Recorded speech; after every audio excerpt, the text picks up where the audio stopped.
आखिर कब तक लोग इंश्योरेंस एजेंट्स को गलत नजर से देखते रहेंगे? क्या सारे इंश्योरेंस के एजेंट झूठे होते हैं और कस्टमर को गलत प्रोडक्ट सेल करते हैं?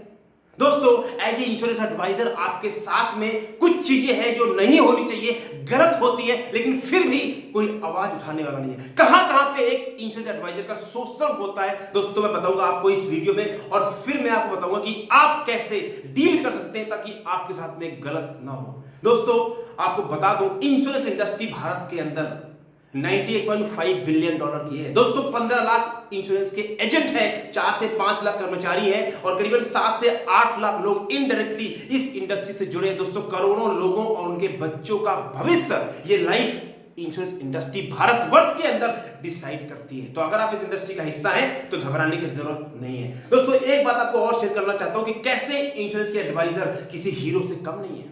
दोस्तों, जब कोविड आया था, कोरोना आया था, दोस्तों मैं जानता हूं ऐसे कई सारे एडवाइजर को कि जब कोरोना के दौर में जैसे डॉक्टर और पुलिस, वैसे उसी तरह दोस्तों हमारे इंश्योरेंस के एडवाइजर भाई लोगों के घरों में जा जाके, क्लाइंट के यहां जा जाके क्लेम सेटल करवा रहे थे। दोस्तों, अपनी जान की परवाह किए बगैर ये पता किए कि वो इनका क्लाइंट है या नहीं है, इनका फायदा होगा या नुकसान, इसके बावजूद दोस्तों हमारे इंश्योरेंस के एजेंट्स के भाइयों ने लोगों को जा जाके क्लेम सेटल करवाए हैं। दोस्तों, मैं सैल्यूट करता हूं अगर आप वो एजेंट थे तो, क्योंकि मुझे कई लोगों ने बताया मेरे सिस्टम में जुड़े हुए हैं। तो दोस्तों, उसके बावजूद इतना सब अच्छा काम करते हैं, किया है, उसके बावजूद दोस्तों आज हमारे देश में आज भी 95% लोग इंश्योरेंस एजेंट के नाम से इंश्योरेंस एजेंट के नाम सुनते ही इनके पेट में दर्द हो जाता है, जिससे पता लगा इनकी जेब से पैसा निकाल लेगा। तो दोस्तों, बात करूंगा आज इस वीडियो में कि कहां कहां पे आपका शोषण होता है, और दोस्तों इसको बर्दाश्त नहीं करना है, क्योंकि कहीं लिखा है अगर आपके साथ गलत हो रहा है और आप अगर उसको सहन करते हो तो सबसे बड़ी गलती आपकी है। डॉक्टर भीमराव अंबेडकर साहब ने कहा, जिन्होंने पूरी दुनिया को संविधान सिखा दिया, तो अपमान करने वाले से ज्यादा गुनाहगार वो होता है जो अपमान सहता है। तो बात करते हैं दोस्तों, पहला पॉइंट, कहां कहां पे इंश्योरेंस एजेंट का शोषण होता है। सबसे बड़ी बात, लोग ये सोचते हैं, इंडिया के अंदर 95% लोग सोचते हैं कि इंश्योरेंस का एजेंट है तो ये दुनिया का सबसे फालतू आदमी है, दुनिया का सबसे टाइम पास और वेला आदमी है, इसके पास कोई काम धाम नहीं है, इसको जीवन में कुछ करने को मिला नहीं, कुछ बेचारा जीवन में कर नहीं पाया तो ये बीमा के बिजनेस में आ गया, ये लोग सोचते हैं। यानी मुद्दा आत्मसम्मान का है, मुद्दा दोस्तों सेल्फ रिस्पेक्ट का है। बिजनेस गया भाड़ में, पहले सेल्फ रिस्पेक्ट होनी चाहिए लाइफ में, और जब तक लोग आपको सम्मान देंगे नहीं, क्या फायदा से बिजनेस में यार। और फिर वो ये उम्मीद करते हैं इंश्योरेंस एजेंट से कि वो इनके बाप का नौकर है, इनके सारे काम कराएगा। तो सबसे पहला दोस्तों शोषण आपको यहां पे होता है कि सम्मान नहीं मिलता, सेल्फ रिस्पेक्ट नहीं है ज्यादातर केसेस में। दूसरा शोषण दोस्तों कहां पे होता है, लोग इंश्योरेंस एजेंट की सर्विसेज को फ्री में लेना चाहते हैं और उम्मीद करते हैं जब वो इंश्योरेंस एजेंट के ऑफिस में जाए तो एजेंट उनको चाय भी पिलाए, उनकी खातिरदारी भी करे, उनका सारा काम भी कराए, उनका क्लेम भी दिलवाए, उनके सारे पेपर काम भी कराए, उनके घर में भी जाए, और उसके बाद जब इनका काम हो जाए तो एजेंट को दिखा दे टाटा बाय बाय ठेंगा। फिर लोग इंश्योरेंस एजेंट का फोन भी नहीं उठाते। फोन करेगा agent, not reachable, not interested, busy. कई सारे इतने कलाकार होते हैं कि बेचारे एजेंट का फोन नंबर ही ब्लॉक कर देते हैं।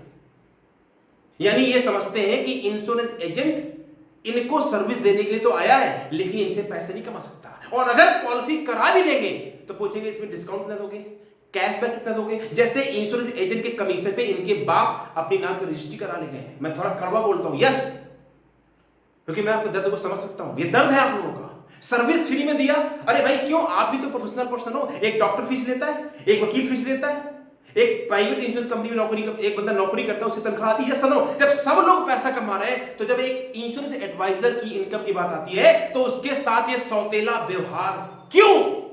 ये मेरा सवाल है जो आपको पूछना चाहिए अपने आप से और अपने क्लाइंटों से जो आपके साथ ऐसा काम करते हैं। राइट? आप किसी के बाप के नौकर नहीं है, आपका अधिकार है सर्विस देना और पैसे कमाना। अगर सिर्फ सर्विस ही देते रहोगे तो आपके बच्चे कहां जाएंगे? पैसे कमाना आपका अधिकार है, लेकिन सही तरीके से। और दोस्तों, तीसरा शोषण कहां पे होता है एजेंट का? ये दोस्तों शोषण होता है कंपनी लेवल पे, और बड़े बड़े जो कंपनी के ऑफिसर्स हैं। मैं किसी को यहाँ ब्लेम नहीं कर रहा हूँ, मैं आपको रियलिटी बता रहा हूँ। जैसे होता क्या है, बड़े बड़े शहरों में, बड़ी दिल्ली मुंबई में इन सबके ऑफिसर्स हैं, तो जो कंपनी के बड़े बड़े अधिकारी होते हैं वो सोशल मीडिया पे आएंगे, बड़ी मीठी मीठी बातें करेंगे, कंपनी का विजन ये है, हम ये करते हैं, यहाँ करते हैं, वहाँ करते हैं, we care for employ, we care for our community, वो सब तो ठीक है, बट रियलिटी कुछ और है भाई। दोस्तों यार रियलिटी ये है कि एक अगर एजेंट, और मैं आपको बताता हूँ सच्ची घटना है, एक एजेंट वो बेचारा किसी कंपनी की एजेंसी लेता है, अब उसको पता नहीं है, तो जो मैनेजर है, जो उसका जिसने उसको एजेंसी दिलाई है, अब वो मैनेजर साथ में काम करना सीख रहा है। तो दोस्तों कई बार ऐसे मैनेजर होते हैं कि एजेंट के साथ में कॉल पे गए और वो क्लाइंट से मिलके आ गए, एजेंट को बेचारे को पता ही नहीं है, उस क्लाइंट को जाके मैनेजर ने पॉलिसी बेच दी और उसका जो बिजनेस है किसी और एजेंट ने कोर में डाल दिया और वो कमीशन खुद खा गया। और जब एजेंट को ये बात पता लगती है और जब वो उसकी आवाज उठाता है दोस्तों, तो कोई सुनने वाला नहीं है, ना ब्रांच मैनेजर, ना रीजनल मैनेजर, ना कंट्री हेड, ना फलाने ठिकाने, बेचारे थक जाते हैं। ऐसे कई एग्जांपल मुझे लोग, मैं कंपनी का नाम नहीं ले सकता यहाँ पे, राइट। और अगर वो गलती से एजेंट उनके साथ जुड़ जाए और उसकी नहीं बनती है, तो मैनेजर दोस्तों एनओसी इशू नहीं करता ताकि वो बंदा कहीं और जाए काम कर ले। ये दोस्तों सोशली तो है, और क्या है, अधिकार है आपका। अगर आपको काम नहीं करना, ठीक है मुझे काम नहीं करना, खत्म करिए छुट्टी। इसके अलावा दोस्तों जो एम्प्लॉय है, मान लीजिए आप कंपनी में लगे सेल्स मैनेजर, आपकी नौकरी या आपको बेचना है इंश्योरेंस, तो दोस्तों जब आप ज्वाइन करेंगे तो कंपनी बड़े सपने दे, we are the greatest company in the world, we have this vision, हमारे पास इतना रिजर्व पैसा है, या सब कुछ ठीक है, इंडक्शन प्रोग्राम बहुत अच्छा होता है। उसके बाद जब रियल लाइफ शुरू होगी, 1 महीना प्रेशर आया, 2 महीना प्रेशर, 3 महीना, फिर दोस्तों इतना प्रेशर दे देते बंदे को, उसकी जिंदगी हराम कर देते हैं। बॉस उसको दिन में 10 बार फोन करेगा, रात को 12 बजे मैसेज करेगा बिजनेस कितना डालेगा, जिससे भाई साहब उन्होंने खरीद लिया है। हाँ दोस्तों सच्चाई है, मेरा बॉस जो था जिस कंपनी में नौकरी करता था, उसने मुझे एक बात बोला, तेरा टाइम मैंने कंपनी ने खरीद रखा है। दोस्तों मुझे वो बात इतनी बुरी लगी, मैंने कहा एक दिन दिखा दूंगा तेरे को, कभी जिंदगी में तेरी गुलामी नहीं करूंगा। दोस्तों आज मैं अपनी मर्जी का मालिक हूं, मुझे किसी का कोई डर नहीं है, मैं अपनी मर्जी से काम करता हूं और अपनी शर्तों पर जिंदगी जीता हूं, जबकि मैं कोई बहुत बड़ा खरबपति करोड़पति आदमी नहीं हूं। तो दोस्तों कंपनी वाले टॉर्चर करते हैं, बिजनेस हुआ और बिजनेस नहीं कर पाए तो 6 महीने के बाद में लात मार के कंपनी बाहर निकाल देती है, बगैर ये परवाह किए कि जो आदमी को नौकरी से निकाला गया इसके भी बच्चों क्या होगा, इसका भविष्य क्या होगा, इसके सर्टिफिकेट में दाग लग जाएगा, इसको कंपनी ने निकाला। और दोस्तों उसका दर्द क्या होता है बता सकता हूं। जब मुझे निकाला था कंपनी वालों ने, और जब मैं नौकरी मांगने जाता था तो मुझसे पूछते थे कंपनी वाले कि भैया आपको जॉब से निकाला गया या आप गए थे। मैंने कहा सर निकाला गया था। क्यों निकाला? सर बिजनेस नहीं था। दोस्तों कोई नौकरी नहीं देता, मजबूरी में जब मुझे नौकरी नहीं मिली तब मैंने अपना काम स्टार्ट किया। मैं उस दर्द को समझता हूं। कंपनी के पास पैसे की कमी नहीं है, कंपनी तो खरबों में खेल रही है, तभी तो इस धंधे में आई है, लेकिन उसको यह परवाह नहीं है कि उसके कर्मचारी का क्या होगा या उसके एजेंट का क्या होगा, निकाल देंगे आपको। ये दोस्तों सोचनी तो है और क्या नहीं है। आपको इसके खिलाफ आवाज उठानी पड़ेगी और बताऊंगा कि आप कैसे सफल इंश्योरेंस एडवाइजर या कर्मचारी बन सकते हैं ताकि आपका शोषण कोई कर ना सके। अब दोस्तों बात करते हैं कि व्हाई दिस इंश्योरेंस इंडस्ट्री, क्यों लोग इंश्योरेंस इंडस्ट्री को और इसके लोगों को बदनाम करते हैं। दोस्तों अगर हम मिस सेलिंग की बात करते हैं, सबसे ज्यादा मिस सेलिंग कहां होती है? जो टीवी में ऐड आता है।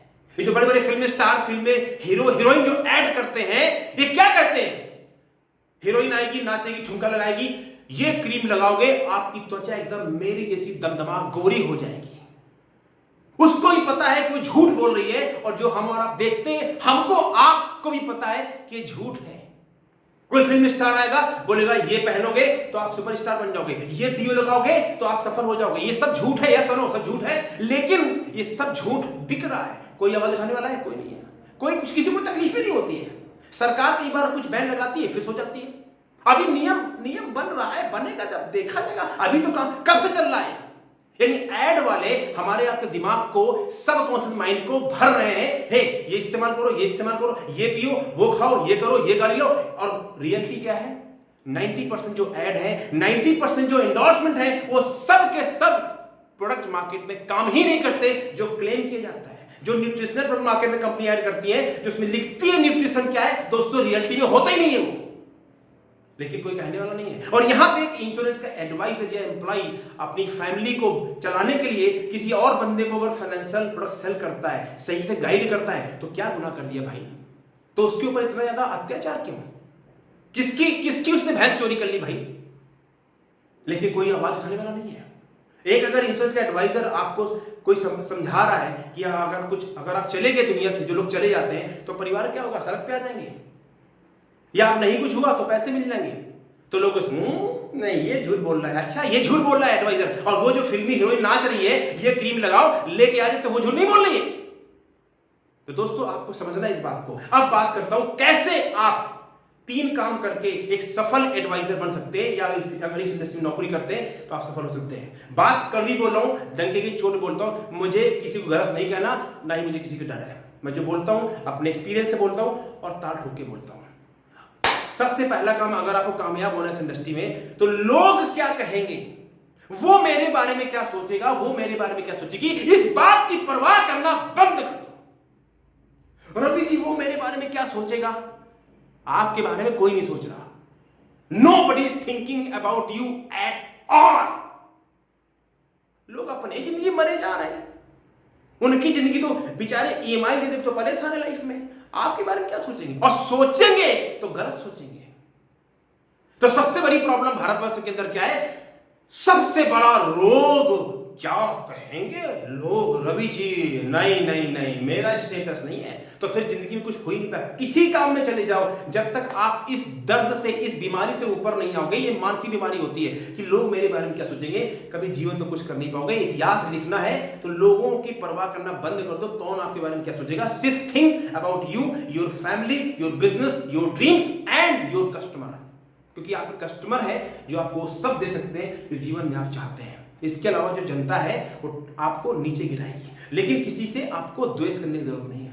Stop thinking about. Second thing, अगर आपको कामयाब होना किसी इंडस्ट्री में, तो आपको नॉलेज लेनी पड़ेगी, आपको झोला छाप इंश्योरेंस एजेंट से हटना पड़ेगा, आपको सीखना पड़ेगा, आपको स्किल डेवलप करनी पड़ेगी, आपको अपने अंदर कॉन्फिडेंस लाना पड़ेगा। और कॉन्फिडेंस मैंने पिछले वीडियो में बताया था, आप कॉन्फिडेंस लेके पैदा नहीं होते, आप सीख के पैदा नहीं होते, आप सब यही इसी संसार में प्रैक्टिस करके, अभ्यास करके सीखते हैं। सीखिए, पढ़िए, जानिए, नॉलेज बढ़ाइए, स्किल डेवलप कीजिए। कैसे लोगों से बात करते हैं, कैसे सवाल पूछते हैं, इंश्योरेंस इंडस्ट्री के बारे में क्या है, फाइनेंशियल इकोनॉमी क्या है, मार्केट क्या है, या आरबीआई की पॉलिसी, ये सब छोटी छोटी बातें पता होनी चाहिए, ताकि जब आप कस्टमर के पास बैठे, देखिए 90% टाइम क्या होता है, हमारे जो इंश्योरेंस एडवाइजर भाई लोग हैं, एजेंट है, बुरा मत मानना, वो अपने ऊपर काम नहीं करते हैं। सोचते हम तो चौधरी बन गए, हम जाएंगे पॉलिसी बेच के आ रहे हैं। कस्टमर समझदार हो गया, गूगल बाबा सब बताएगा, वो पता कर लेता है और फिर आपसे पूछता है ये क्या है, आपको पता नहीं होता, फिर आप घुमाते हो, फिर क्लाइंट बोलता है मैं नहीं लूंगा। गलती दोस्तों आपकी। अगर आप नॉलेज बढ़ाएंगे, अगर अपने आप पर काम करेंगे, तो आपको कोई बेवकूफ नहीं बना पाएगा, आपके अंदर पॉस्चर आ जाएगा। और तीसरा काम आपको जो करना है, इस बिजनेस को लॉन्ग टर्म लेके चलिए। अगर आप नौकरी ज्वाइन कर लिए, इंडस्ट्री का फ्यूचर ब्राइट है। अगर आप एजेंट है, इंडस्ट्री का फ्यूचर ब्राइट है, कोई डाउट नहीं। अभी देखना 10 साल 2030 तक हिंदुस्तान के अंदर 100 इंश्योरेंस कंपनियां आएंगी, और ना आए तो मेरा नाम बदल देना।